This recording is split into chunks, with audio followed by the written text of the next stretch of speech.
सुप्रभात बच्चों, मैं सुभाष शर्मा, विषय अध्यापक संस्कृत, सरदार पटेल पब्लिक स्कूल कटराथल सीकर से। बच्चों आज आपको कर्दंत प्रत्यय पढ़ाएंगे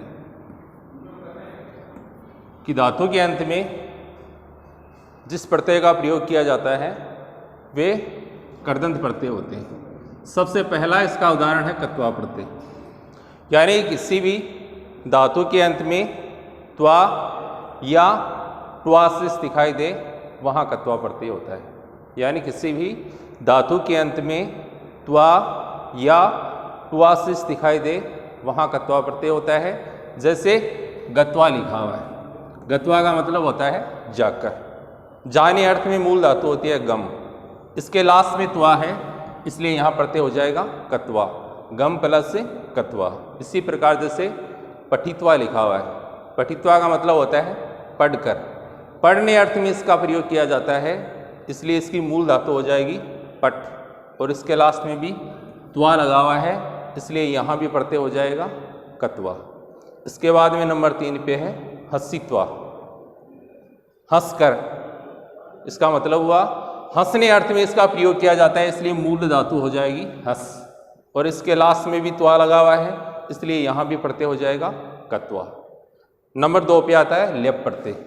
लेप प्रत्यय का ये शेष रहता है, यानी कि किसी भी शब्द का पहला पद कोई उपसर्ग होता है, किसी भी शब्द का पहला पद कोई उपसर्ग होता है और लास्ट में जिसके ये शेष रहता है। किसी भी पद का पहला पद कोई उपसर्ग होता है, किसी भी शब्द का पहला पद कोई उपसर्ग होता है और लास्ट में जिसके ये शेष रहता है वहाँ लेप प्रत्यय होता है। लेप परित्यज्य का मतलब होता है छोड़कर, तो इसमें परि इसमें उपसर्ग हो गया, परि इसमें उपसर्ग हो गया, त्यज इसमें हो गई धातु और लेप हो गया प्रत्यय। विहस्य का मतलब होता है हंसकर, हंसने अर्थ में इसका प्रयोग किया जाता है इसलिए इसकी मूल धातु हो जाएगी हंस, और इसमें भी क्या है उपसर्ग, हंस इसमें हो गई धातु और लेप हो गया प्रत्यय।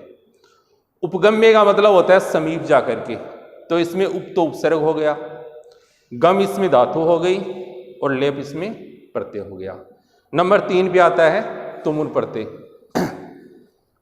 तुमुन का तुम और तुम शेष रहता है, यानी कि किसी भी धातु के अंत में तुम या तुम शेष दिखाई दे वहां तुमुन प्रत्यय होता है। शब्द लिखा हुआ है नेतुम, लाने के लिए अर्थ में इसका प्रयोग किया जाता है, इसमें नी हो गई धातु और इसके लास्ट में तुम है इसलिए प्रत्यय हो जाएगा तुमुन।